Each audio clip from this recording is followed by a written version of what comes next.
Bismillahirrahmanirrahim. Assalamualaikum warahmatullahi wabarakatuh. Salam sejahtera, salam sehat, dan salam sejarah. Para siswa, berjumpa lagi dengan pembelajaran sejarah minat dengan Bu Rizka. Ibu berharap semuanya sehat, sehat fisik, sehat rohani, dan sehat kuota tentu saja. Ya, baik. Hari ini kita akan mempelajari KD 3.2 adalah kerajaan Islam bercorak maritim, kerajaan maritim Islam di Indonesia, ya. Materi ini masih kelanjutan dengan materi yang minggu lalu terkait dengan kerajaan maritim Hindu-Buddha, ya. Nah, sebenarnya kedua materi ini sudah dibahas juga di kelas 10 di semester 2 di sejarah wajib, ya. Jadi Ibu tidak akan membahas terkait dengan proses Islamisasi di Indonesia atau proses masuk dan berkembangnya agama Islam di Indonesia. Kemudian Islam mempengaruhi bidang apa saja, Ibu nggak akan bahas, ya. Terkait dengan itu juga Ibu tidak akan bahas terkait dengan sumber sejarah dari kerajaan-kerajaan Islam yang ada di Nusantara. Baik, tujuan dari pembelajaran KD ini adalah supaya kita atau kalian bisa menerapkan berpikir secara kritis dan kreatif, kemudian dalam menganalisis kerajaan-kerajaan Islam di Nusantara, kemudian dapat mengkomunikasikannya dalam bentuk tulisan secara mandiri ataupun kelompok, ya. Baik, kita sepakat bahwa kerajaan Islam yang kita bahas yang mewakili kerajaan Islam di Sumatera, nanti saya akan ambil kerajaannya adalah kerajaan Samudra Pasai dan kerajaan Aceh. Kemudian di Jawa kita akan berfokus pada kerajaan Demak dan kerajaan Mataram. Sementara di wilayah Sulawesi kita ambil adalah kerajaan Makassar. Baik, saya review sedikit tentang materi kemarin, ya. Kerajaan maritim. Apa sih yang menjadi indikator dari kerajaan maritim? Masih ingat semua tentu saja, ya. Baru kemarin loh materinya. Ya, betul. Bahwa kerajaan maritim indikatornya adalah bahwa kerajaan ini dia lokasinya ada di tepi sungai atau di pesisir pantai atau dekat dengan laut. Yang kedua, bahwa kerajaan ini menguasai wilayah laut yang sangat luas, kemudian memiliki pelabuhan transito maupun pelabuhan interport, kemudian sebagian besar masyarakatnya bermata pencaharian sebagai nelayan atau pedagang atau terkait dengan laut, ya. Kemudian masyarakatnya memiliki kepandian-kepandian terkait dengan pelayaran, kemudian dengan pembuatan kapal, dan satu lagi adalah memiliki birokrasi yang lebih simpel dibandingkan dengan kerajaan-kerajaan yang bercorak agraris. Nah, pertanyaan selanjutnya, lalu apa yang membedakan antara kerajaan Islam dengan kerajaan yang bercorak Hindu-Buddha? Baik, tentu saja faktor agama yang menjadi pembeda. Pada kerajaan-kerajaan maritim yang bercorak Hindu-Buddha, agama negara adalah agama yang dijadikan sebagai agama negara adalah agama Hindu atau Buddha. Nah, tentu saja kehidupan mereka atau tatanan mereka itu juga bersumber pada ajaran Hindu dan Buddha. Sedangkan pada kerajaan yang bercorak Islam, Islam dijadikan sebagai agama negara dan tentu saja bahwa dalam pelaksanaan kehidupan sehari-hari baik pemerintahan maupun sosialnya semua bersumber pada ajaran Islam, Al-Quran dan hadis. Baik, saya sampaikan juga bahwa ada sedikit perbedaan terkait dengan kerajaan Islam di Jawa maupun di luar Jawa. Nah, pada kerajaan-kerajaan Islam di Jawa itu bahwa biasanya kerajaan ini masih mendapatkan pengaruh Hindu dan Buddha.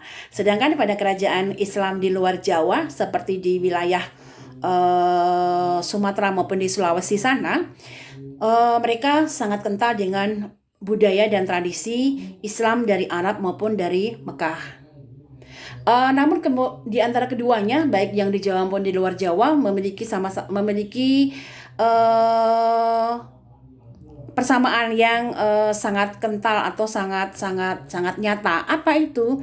Adalah bahwa di kedua wilayah tersebut peran ulama atau peran tokoh agama, sebutlah ulama dalam hal ini adalah mereka memiliki peran yang sangat penting, sangat luar biasa perannya, ya. Kita lihat bahwa peran ulama ini sangat penting karena dia di samping sebagai pendamping raja, juga memberikan legitimasi secara politik kepada raja terhadap rakyatnya yang baru memeluk agama Islam. Kemudian ulama ini juga berperan dalam pelaksanaan atau bertanggung jawab terhadap terlaksananya kehidupan berdasarkan hukum Islam yang ada. Ya, jadi sekali lagi bahwa peran ulama di kedua wilayah baik di Jawa maupun di luar Jawa sangat penting. Ulama memberikan dasar legitimasi bagi rakyatnya yang baru memeluk Islam. Artinya kalau rajanya sudah memeluk agama Islam, maka otomatis rakyatnya pun akan mengikuti agama Islam, agama yang dipeluk oleh rajanya. Oke, ada lagi yang membedakan dari kerajaan Hindu Buddha dengan kerajaan Islam. Satu lagi yang saya tadi terlupa ya, bahwa di kerajaan yang bercorak Islam itu biasanya disebut dengan kesultanan, ya, disebut dengan kesultanan.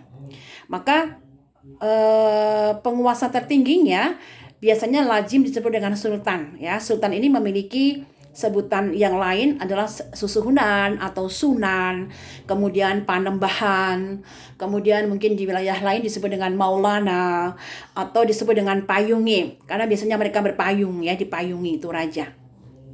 Oke, kemudian lagi saya ulang lagi bahwa di kedua wilayah baik di Jawa maupun di luar Jawa, peran para ulama sangat penting karena ulama ini sekali lagi memberikan legitimasi politik kepada rakyatnya yang baru saja memeluk agama Islam. Biasanya kalau rajanya sudah memeluk agama Islam, maka rakyatnya pun akan mengikuti agama yang dipeluk oleh rajanya. Kemudian ulama juga berperan dalam hal syiar agama Islam, ya. Kemudian juga memberikan nasihat kepada raja sebagai penasihat spiritual. Kemudian juga memberikan dasar hukum raja dalam pengambilan kebijakan atau keputusan, dan yang pasti adalah menjadi pendamping raja yang setia, ya. Oke, kemudian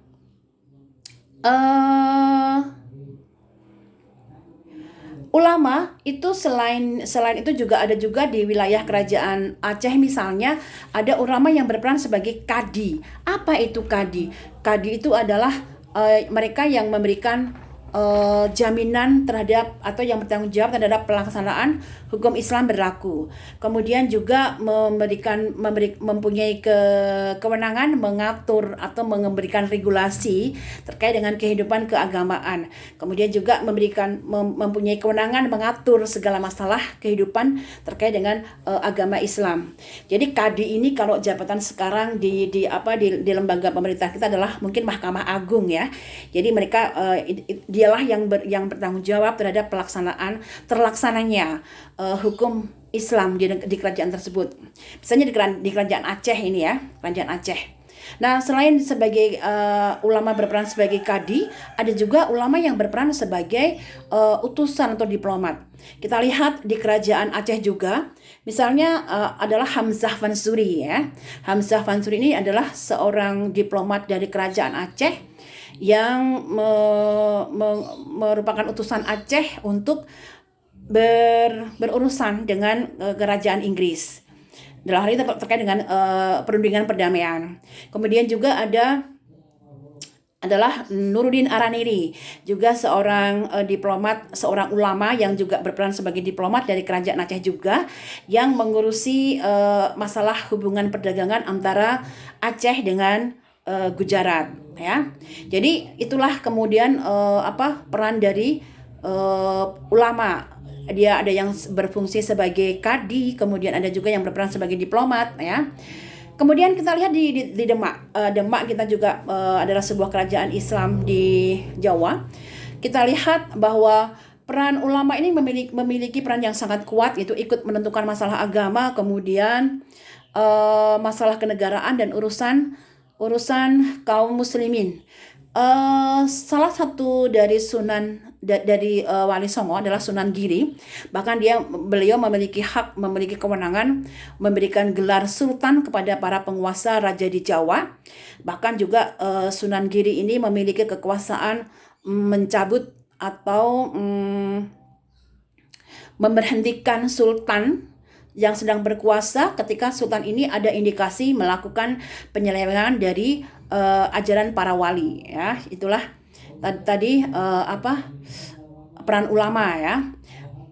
Kemudian kita lihat bahwa ulama ini juga menghasilkan karya-karya yang banyak sekali. Di antaranya tadi adalah kitab Bustanus Salatin, itu adalah karya dari Nuruddin Anaridi. Yang ini kitab Bustanus Salatin adalah menggambarkan bagaimana hubungan antara penguasa di kerajaan Aceh dengan rakyatnya, yang diibaratkan dalam sebuah ungkapan seperti permata dalam satu cincin, bahwa hubungan antara raja atau sultan dengan rakyatnya adalah hubungan yang sangat dekat, yang sangat membutuhkan ya.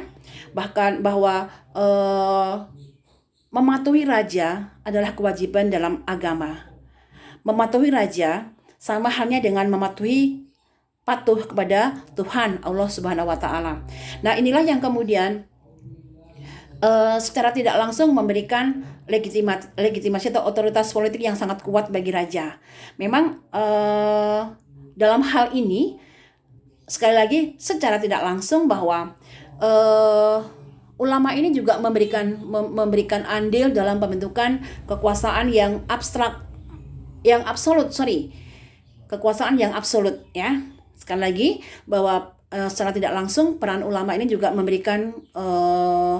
memberikan andil dalam kekuasaan mutlak atau kekuasaan absolut seorang raja atau seorang sultan. Kita lihat bahwa kekuasaan sultan yang absolut atau yang mutlak dapat dilihat pada masa kepemimpinan Sultan Iskandar Muda dari Aceh, kemudian Sultan Agung dari Mataram, dan Sultan Hasanuddin dari Makassar.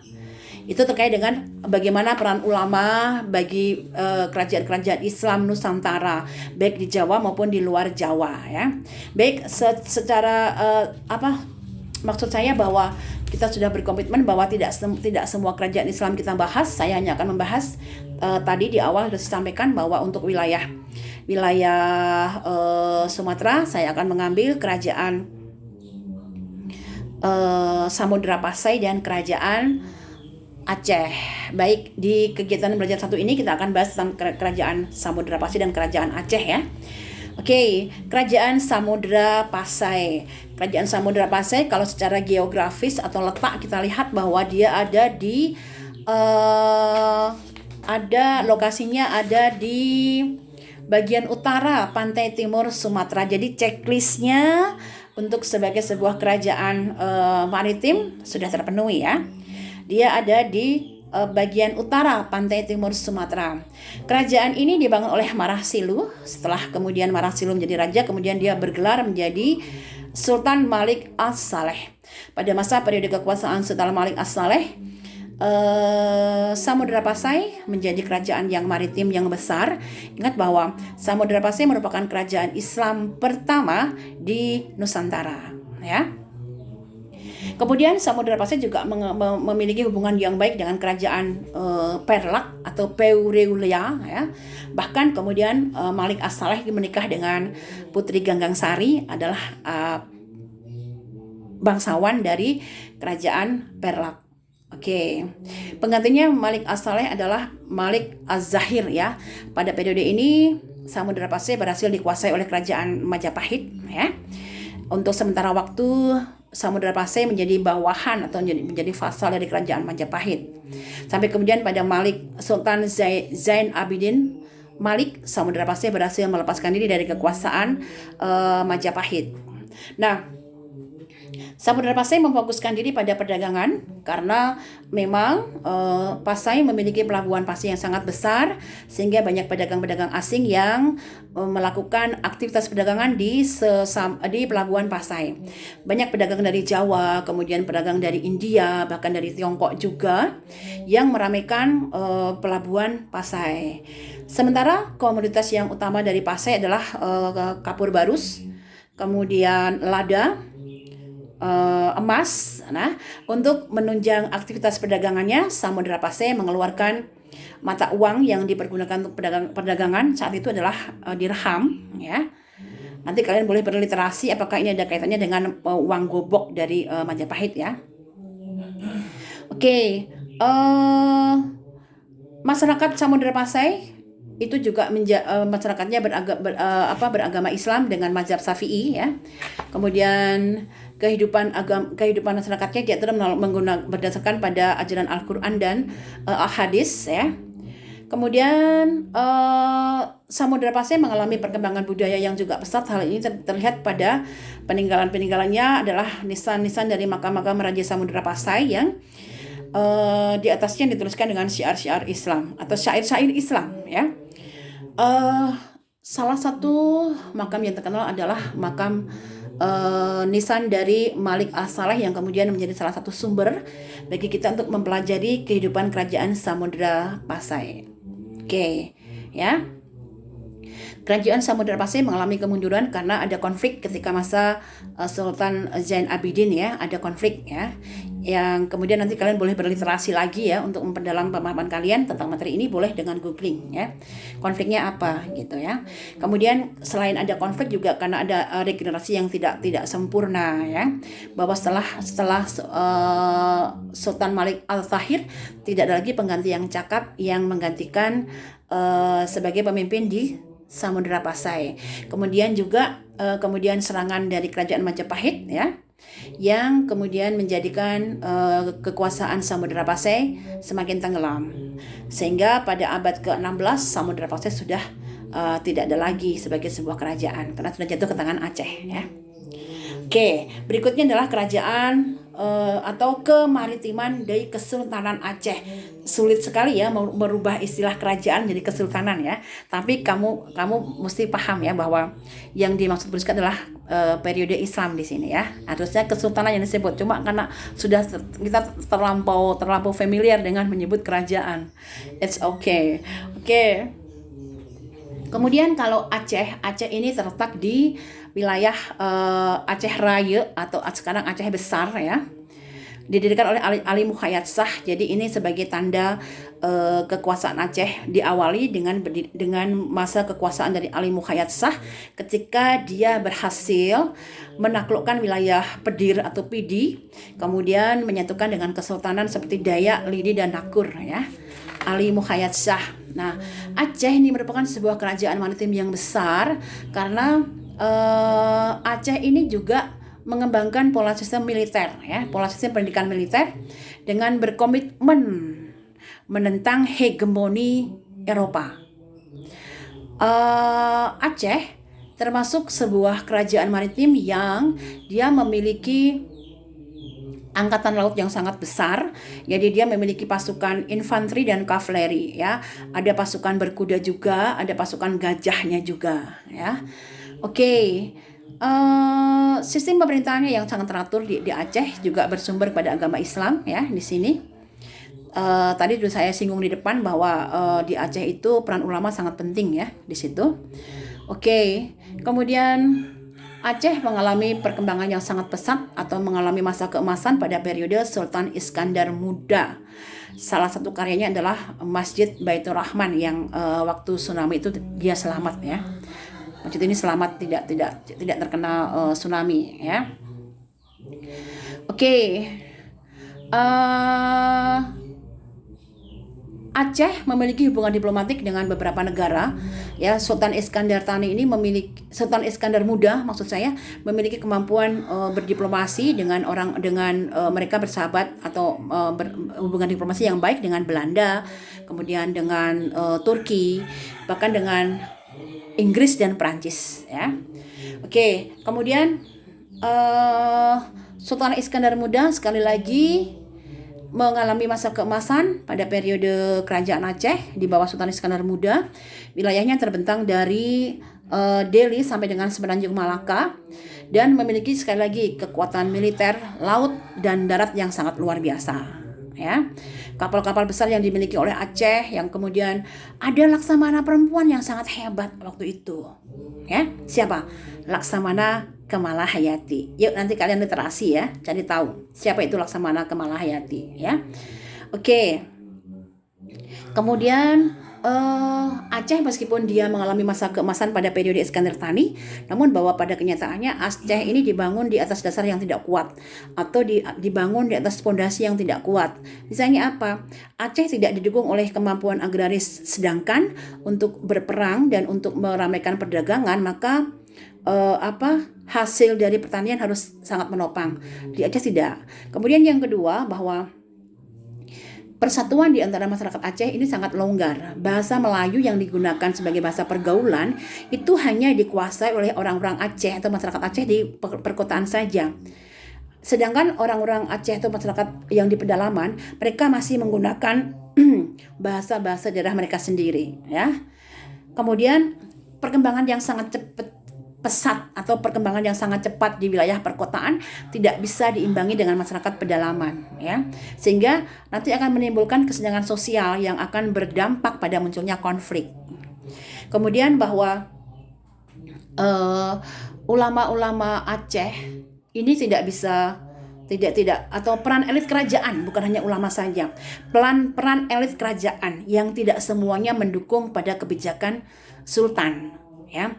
Nah, elit kerajaan ini biasanya mereka tidak akan mendukung pada program raja yang ingin ekspansi atau perluasan wilayah. Jadi mereka lebih mementingkan kepentingan untuk kelompok mereka atau golongan mereka sendiri. Inilah yang nanti juga akan menjadikan kemunduran bagi Aceh, ya. Kemudian setelah Sultan Iskandar Muda, penggantinya adalah Iskandar Sani. Nah, masa Iskandar Sani ini Aceh sedikit-sedikit mengalami kemunduran, ya. Hal ini juga ditandai dengan semakin berkuasanya kekuasaan orang-orang Eropa atau Belanda di wilayah Sumatera, ya. Seperti nanti jatuhnya Minangkabau, kemudian Siak Tapanuli juga terkait dengan Mandailing, kemudian Bengkulu juga ke tangan Belanda, ya. Faktor lain adalah perebutan kekuasaan antara golongan. Di Aceh para ulama pun mereka juga ada yang saling bertikai, ya, karena ada perbedaan aliran. Demikian juga antara kelompok bangsawan dan kelompok ulama. Kelompok bangsawan dengan gelar Teuku dan kelompok ulama yang bergelar Tengku, ini mereka saling berebut pengaruh, saling berebut bersaing memperebutkan pengaruh dan kekuasaan di masyarakat. Nah, lalu komoditas apa yang menjadi unggulan dari Aceh adalah lada, beras, kemudian termasuk emas, kemudian tekstil, porselin dan minyak wangi. Ini menjadi unggulan komoditas di Aceh. Nah, kenapa Aceh kemudian ramai di perdagangan? Karena tadi bahwa Selat Malaka ketika jatuh ke tangan Portugis, maka pedagang-pedagang yang biasanya meramaikan perdagangan di Selat Malaka berpindah ke pelabuhan Aceh.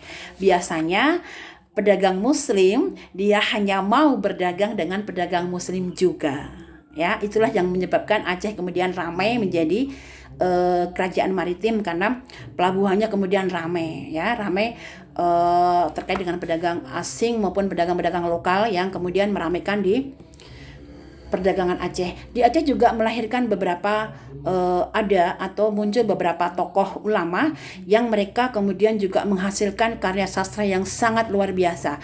Karena apa? Karya sastra ini kemudian dijadikan rujukan atau oleh beberapa ulama juga, ya. Oke, nanti kalian boleh berliterasi, ya. Baik. Untuk materi kegiatan belajar 1 ini saya rasa cukup sekian dulu. Ya, kita akan nyambung lagi dengan kegiatan belajar 2 minggu depan. Nah, kemudian sisa waktu yang ada kalian buka UKBM-nya, kalian kerjakan UKBM yang sudah Ibu share, ya.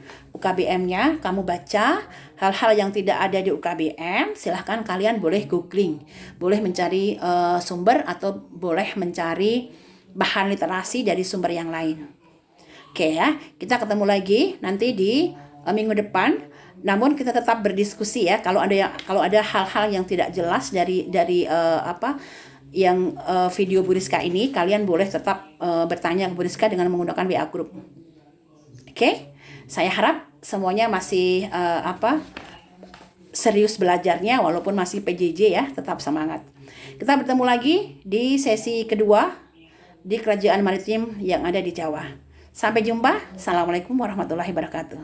Salam sehat dan salam sejarah.